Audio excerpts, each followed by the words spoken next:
الحمد لله وكفى وسلام على عباده الذين اصطفى أما بعد أعوذ بالله من الشيطان الرجيم بسم الله الرحمن الرحيم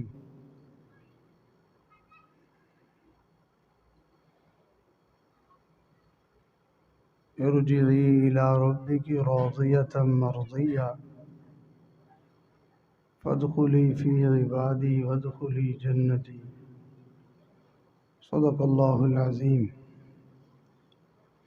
سبحان ربك رب العزة عما يصفون وسلام على المرسلين والحمد لله رب العالمين اللهم صل على سيدنا محمد وعلى آل سيدنا محمد وبارك وسلم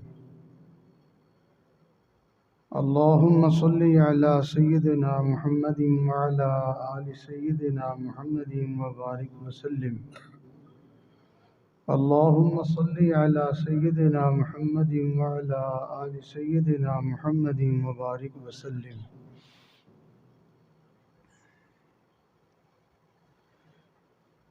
انسان اس دنیا میں اپنی مرضی سے نہیں آیا اور انسان اس دنیا سے اپنی مرضی سے نہیں جائے گا، اللہ کی مرضی سے آیا ہے اور اللہ کی مرضی سے ہی جانا ہوگا۔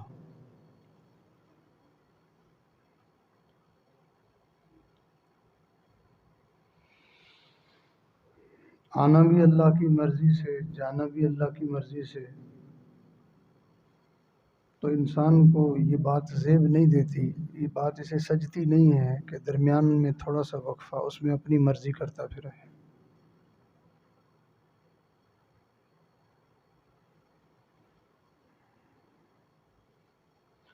اللہ کا بندہ وہ کہلاتا ہے جو اللہ کی مرضی کے مطابق زندگی گزارے۔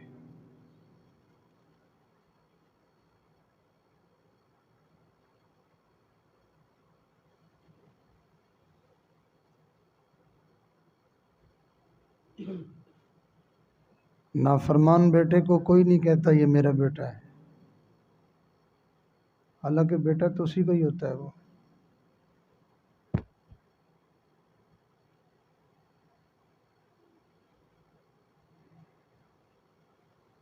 اسی طرح نافرمان بندوں کو اللہ تعالیٰ اپنے بندوں سے تعبیر نہیں کرتے۔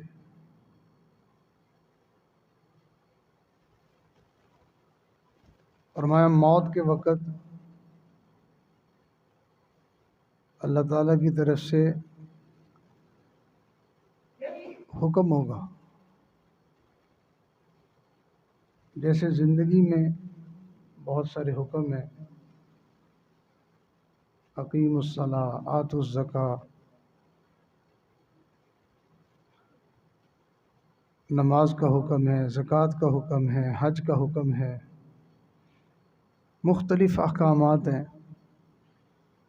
اسی طرح موت کے وقت میں حکم ہوگا ارجعی، لوٹ چل۔ اللہ تعالیٰ کی طرف سے بلاوا ہوگا، چلو میرے بندے واپس آؤ۔ کس حال میں؟ راضیۃ مرضیہ، کہ بندہ اللہ سے راضی اور اللہ بندے سے راضی۔ یہ کہنے کے بعد پھر فرمایا فادخلی فی عبادی، میرے بندوں میں شامل ہو جا۔ تو سوال یہ ہوتا ہے کہ اس سے پہلے اللہ کا بندہ نہیں تھا؟ یہ سارے اللہ کے بندے نہیں ہیں؟ نہیں، میرے جو خاص میرے بندے ہیں، جو میری بندگی کرتے رہے، جو میرے حکموں پہ چلتے رہے، جو مجھے راضی کرتے رہے، ان کی فہرست میں تو بھی شامل، میرے بندوں میں شامل ہو جائے۔ قرآن مجید میں ایک جگہ اللہ تعالیٰ نے شیطان سے کہا ان عبادی لیس لک علیہم سلطان، جو میرے ہیں، جو میرے بندے ہیں، ان کے اوپر تیرا بس نہیں چلے گا۔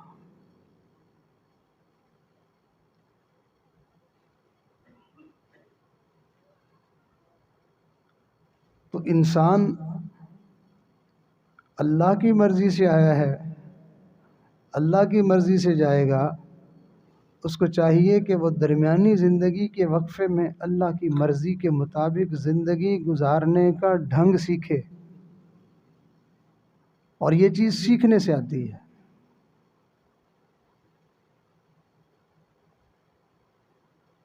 آپ نے دیکھا ہوگا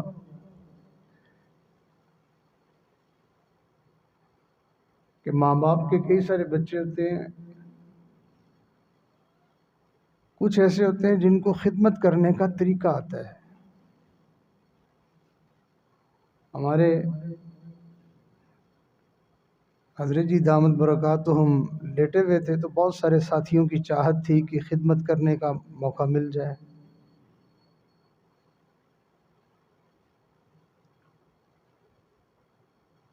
تو 5-7 بندے آتے تھے، خدمت کرتے تھے، تھوڑا سا ان کو موقع ملتا تھا، پھر حضرت ان کے لیے دعا فرما دیتے، وہ چلے جاتے، پھر اور آ جاتے۔ اس طرح کر کے سب کی دلجوئی کر رہے تھے کہ سب خوش ہو جائیں کہ مجھے خدمت کا موقع ملا ہے۔ اب کئی آئے اور کئی گئے، لیکن ایک نوجوان آیا، اس نے جیسے ہی آ کے حضرت کے پاؤں کو ہاتھ لگایا، دبانا شروع کیا، تو اس کی طرف دیکھ کے مسکرائے اور فرمانے لگے، لگتا ہے خدمت کرتے رہتے ہو۔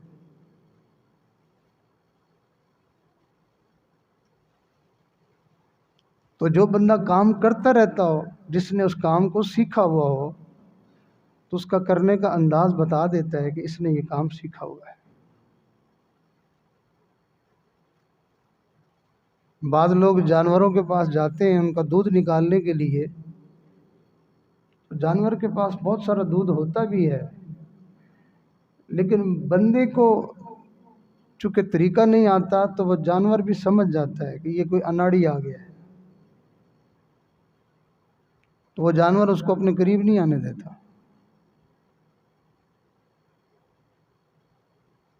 کوئی سیکھا ہوا بندہ جانور کے پاس جائے اور اس کے پشت پہ ہاتھ پھیرے، آواز نکالے اور اس انداز میں بیٹھے، تو جانور بالکل آرام سے کھڑا ہو جاتا ہے، وہ سمجھ جاتا ہے کہ کوئی سیکھا ہوا بندہ آیا ہے۔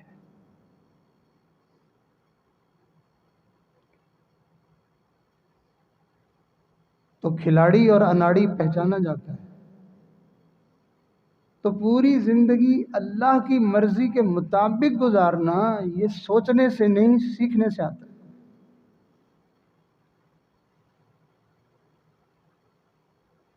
جس بندے نے کوئی کام سیکھا ہوا نہ ہو، وہ کام کو ٹھیک کرنے لگتا ہے، الٹا خراب کر دیتا ہے۔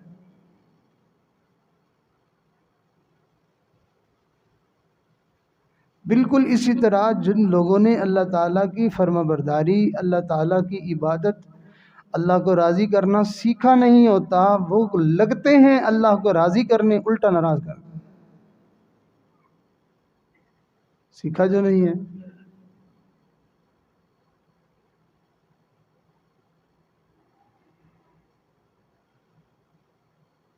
تو انسان کو چاہیے کہ وہ اللہ تعالیٰ کی رضا والی زندگی کو سیکھے۔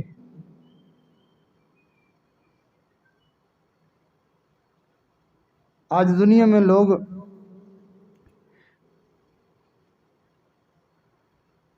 گیند بلہ بھی جو ہے وہ بھی جا کے باقاعدہ سیکھتے ہیں، کتنی کتنی فیسیں دیتے ہیں، وہاں جا کے وہ بھی سیکھتے ہیں۔ حالانکہ چھوٹے چھوٹے بچے وہ بال پھینکتا ہے اور دوسرا بچہ جو ہے وہ آگے سے اس بال کو جو ہے وہ زور سے مار دیتا ہے، تو اب اس بچے سے کہا جائے کہ بھائی سیکھو، تو وہ کہے گا یہ تو مجھے آتا ہے۔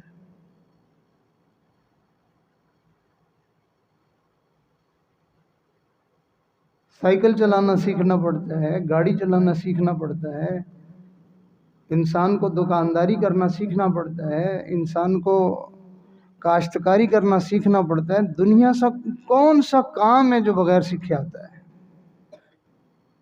مگر کیسی حیرت کی بات ہے کہ اس احکم الحاکمین کی، اس مالک الملک کی، اس خالق کائنات کی مرضی میں زندگی گزارنی ہے، اور بندہ سیکھتا نہیں، کہتا مجھے آتا ہے۔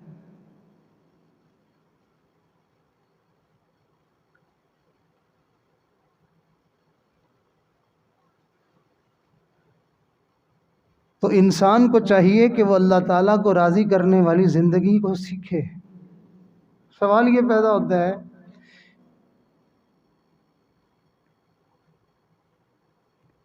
کہ اللہ تعالیٰ یہ فرماتے ہیں کہ میرا بندہ مجھ سے راضی، میں اللہ سے راضی، میں بندے سے راضی۔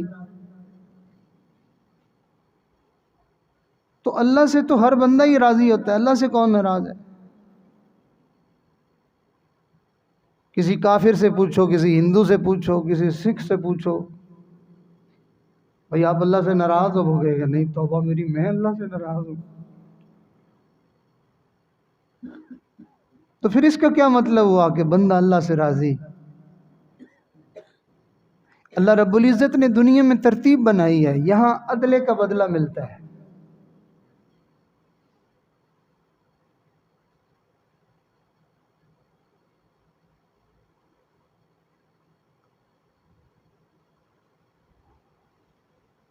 بنی اسرائیل کے لوگوں کے بارے میں اللہ بات کرتے ہوئے ارشاد فرماتے ہیں، اگر یہ اپنی برائیوں سے ہٹ جائیں گے تو ہم بھی ہٹ جائیں گے، اور اگر یہ اپنے کرتوتوں پہ، گناہوں پہ آ جائیں گے تو پھر ہم بھی ان کو سزا دینے پہ آ جائیں گے۔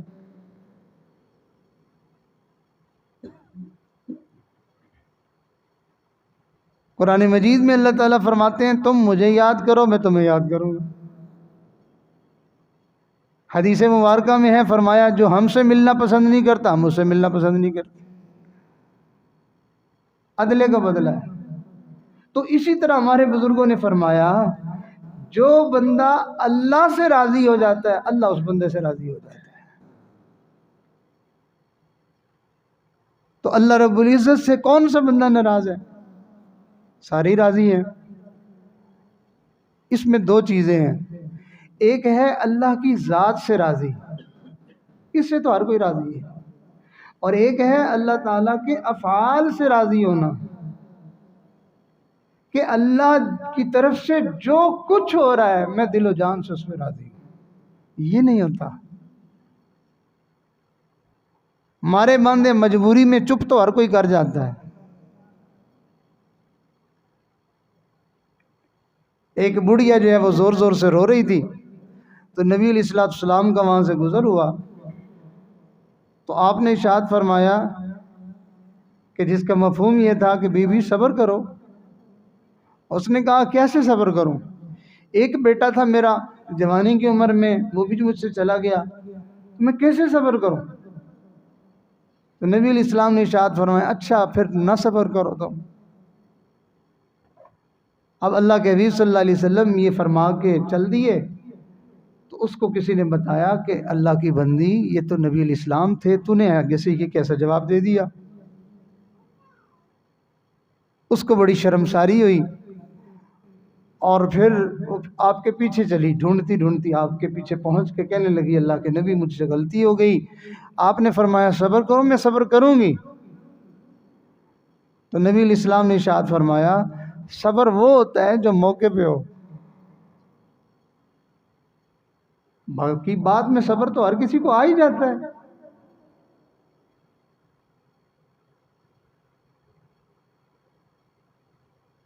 اللہ رب العزت کو راضی کرنے کے لیے موقع پہ بندہ کیا کرتا ہے؟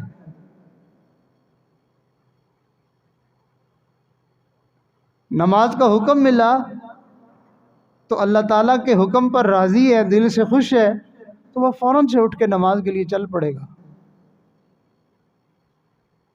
وہ یہ نہیں کہے گا اٹھا نہیں جا رہا، نیند بڑی آ رہی ہے، تھکا ہوا بہت ہوں، وہ یہ نہیں کہے گا۔ وہ کہے گا میں اپنے اللہ کے حکم پر راضی ہوں، میرا اللہ جو کہہ رہا ہے میں اس پہ خوش ہوں۔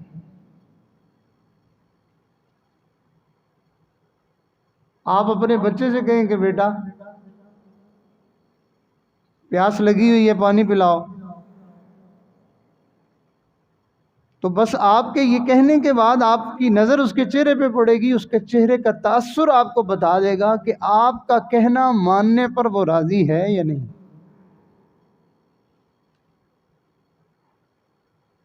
اس کا اٹھ کے جانا کوئی ضروری نہیں ہے، بعض دفعہ وہ اٹھ کے جائے گا بھی صحیح لیکن دل سے راضی نہیں، آپ اس کا چہرہ پڑھ لیں گے کہ یہ خوشی سے نہیں کر رہا۔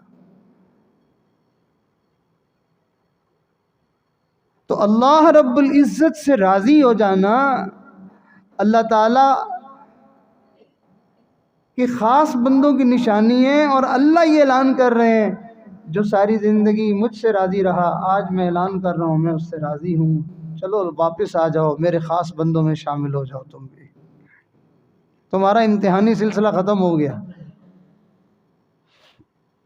ہم نے تمہیں پرکھ لیا، ہم نے تمہیں آزما لیا ہے۔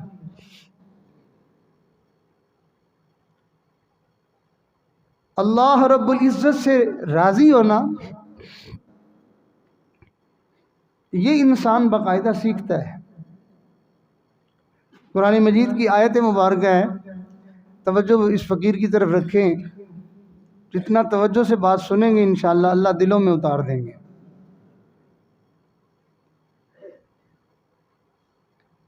اللہ تعالیٰ ارشاد فرماتے ہیں وَلَقَدْ أَرْسَلْنَا إِلَىٰ أُمَمٍ مِّن قَبْلِكَ فَأَخَذْنَاهُم بِالْبَأْسَاءِ وَالضَّرَّاءِ لَعَلَّهُمْ يَتَضَرَّعُونَ فلولا إذ جاءهم بأسنا تضرعوا ولكن قست قلوبهم وزين لهم الشيطان ما كانوا يعملون۔ اللہ فرماتے ہیں کہ ہم نے ان کے کرتوتوں کے نتیجے میں، ان کی غلطیوں کے نتیجے میں ہم نے ان کے حالات کو ٹائٹ کر دیا، ہم نے تنگی کر دی، ہم نے سختی کر دی ان کی غلط روش اور غلط اعمال کی وجہ سے۔ اللہ فرماتے ہیں جب ہم نے سختی کر دی، تنگی کر دی، تو اگلی بات فرمایا فلولا اذ جاءہم بأسنا تضرعوا، جب ہم نے تنگی کی تھی تو پھر کیا چیز آڑے آئی، وہ ہمارے سامنے جھکے کیوں نہیں ہیں، روئے کیوں نہیں ہیں، ہمارے سامنے انہوں نے گڑ گڑائے کیوں نہیں ہیں، معافی کیوں نہیں مانگی انہوں نے۔ ہم تو سختی اور تنگی اس لیے کر رہے تھے لعلہم یتضرعون، تاکہ وہ روئیں گے، گڑ گڑائیں گے، وہ اللہ کی طرف متوجہ ہوں گے، معافی مانگیں گے، جھک جائیں گے تو ہم ان کو معاف کر دیں گے، ان کے حالات اچھے کر دیں گے۔ لیکن فلولا اذ جاءہم بأسنا تضرعوا، کیوں نہیں جھکے گے، کیوں اکڑے رہے گے؟ جیسے باپ جو ہے وہ بیٹے کی غلطی پر تھپڑ مارے اس کو، تو اب اس کو دل میں ہوتا ہے کہ میں نے اس کو تھپڑ لگایا، یہ فوراً آگے سے کہے ابو جی مجھے معاف کریں، دوبارہ نہیں کروں گا۔ باپ ماں کہے کہ دفع ہو جاؤ میں تم سے بات نہیں کرتی، اب ماں اس انتظار میں ہوتی ہے کہ اس کے منہ سے کب آواز نکلتی ہے کہ یہ کہے گا کہ امی میں نہیں کروں گا، اب ناراض نہ ہو۔ تو اللہ تعالیٰ بھی یہی فرماتے ہیں کہ ہم نے بندے کو حالات کا تھپڑ مارا تو وہ جھکا کیوں نہیں ہے، اکڑا کیوں رہا، اپنے کرتوتوں پہ قائم کیوں رہا؟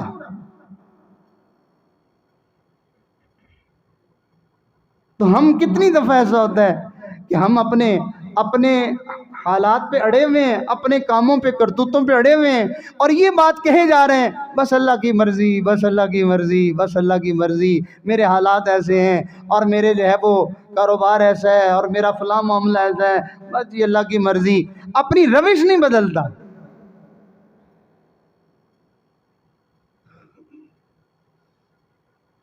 اللہ تعالیٰ کی نافرمانی پہ لگا ہوا ہے اور بار بار یہ کہتا ہے بس میری صحت اجازت نہیں دیتی۔ جھوٹ کیوں بولتے ہو کہ تمہاری صحت اجازت نہیں دیتی؟ جس کی صحت اس کو کھڑے ہو کے نماز پڑھنے کی اجازت نہیں دیتی، اللہ نے اس کو کھڑا ہونے کا تو کہا ہی نہیں ہے۔ اس کو تو اللہ نے بیٹھنے کی اجازت دے دی، بیٹھ جاؤ تم۔ اور جس کو بیٹھنے کی صحت اجازت نہیں دیتی، اللہ نے اس کو بیٹھنے کا کہا کب ہے؟ اللہ نے کہا لیٹے رہو۔ لیکن ہمارا کہنا تو مانو نا،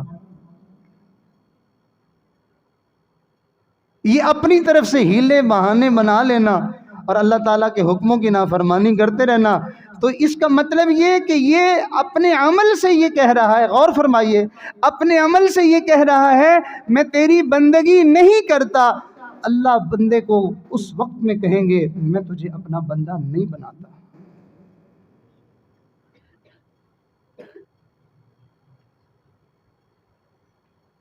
تو دنیا میں آنے کا مقصد اللہ تعالیٰ کی رضا والی زندگی گزارنا ہے۔ جس نے اس تھوڑے سے وقفے میں، کسی کا وقفہ سال کا ہوتا ہے، کسی کا 2 سال کا، کسی کا 5 سال کا، کسی کا 10 سال کا، کسی کا 20 سال کا، یہ تھوڑا سا وقفہ ہوتا ہے۔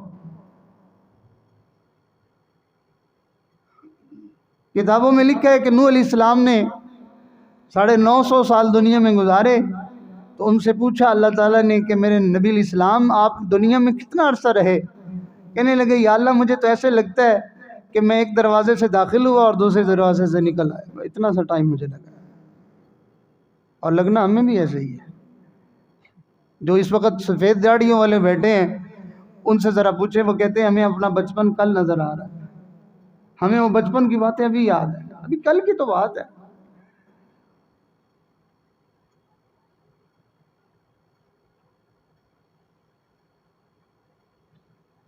تو یہ تھوڑا سا وقت ہے اور بڑی تیزی سے گزر جائے گا، ہم اس میں اللہ تعالیٰ کو راضی کرنے کی کوشش اور محنت نہیں کرتے۔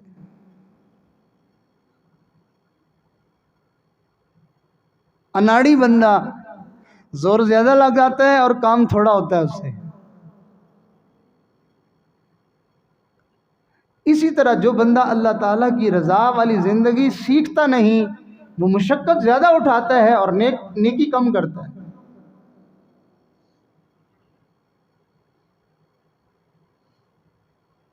اور جو انسان اللہ تعالیٰ کی رضا والی زندگی سیکھ لیتا ہے، وہ بے تکلف اللہ کی رضا والی زندگی گزارتا چلا جاتا ہے۔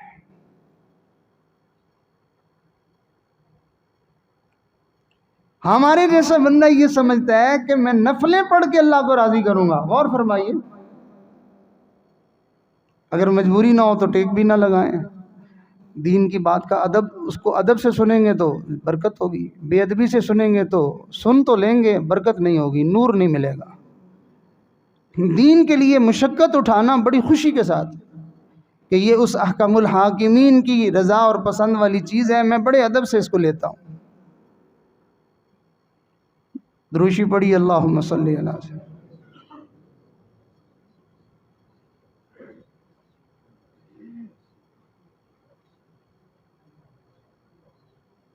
کیا عرض کر رہا ہوں؟ کیا بات کہہ رہے تھے؟ کیا بات کہی جا رہی تھی؟ یاد ہے کسی؟ جی جی جزاکم اللہ۔ ہمارے جیسا بندہ یہ سمجھتا ہے کہ ہم نفل پڑھ کے اللہ کو راضی کریں گے، ہمارے جیسا بندہ یہ سمجھتا ہے کہ ہم جو ہے وہ تسبیحاں پڑھ کے اللہ کو راضی کریں گے، ہم جو ہے وہ مسجد میں جا کے اللہ کو راضی کریں گے، ہم چلہ لگا کے اللہ کو راضی کریں گے۔ اور جس بندے نے سیکھا ہوا ہو وہ سمجھتا ہے چلتے ہوئے راہ میں نگاہ بھی نیچے کر دی تو اس سے بھی وہ راضی ہوتا ہے، کسی کو مسکرا کے مل لیا اس سے بھی وہ راضی ہوتا ہے، کسی پیاسے کو پانی پلا دیا اس سے بھی راضی ہوتا ہے، اور پاس بیٹھنے والے کو صرف جو ہے وہ پانی یا کھانے کی جو ہے وہ دعوت دے دینا اس سے بھی راضی ہوتا ہے۔ وہ اپنی زندگی کے روز و مرہ اور زندگی کے شب و روز اور جو ہے وہ چلتے پھرتے اپنی ہر نقل و حرکت سے اللہ کو راضی کرتے رہتے ہیں۔ ہم سے یہ نہیں ہوتا، ہم نے اللہ کی رضا کو چند اعمال میں بند کیا ہوا ہے،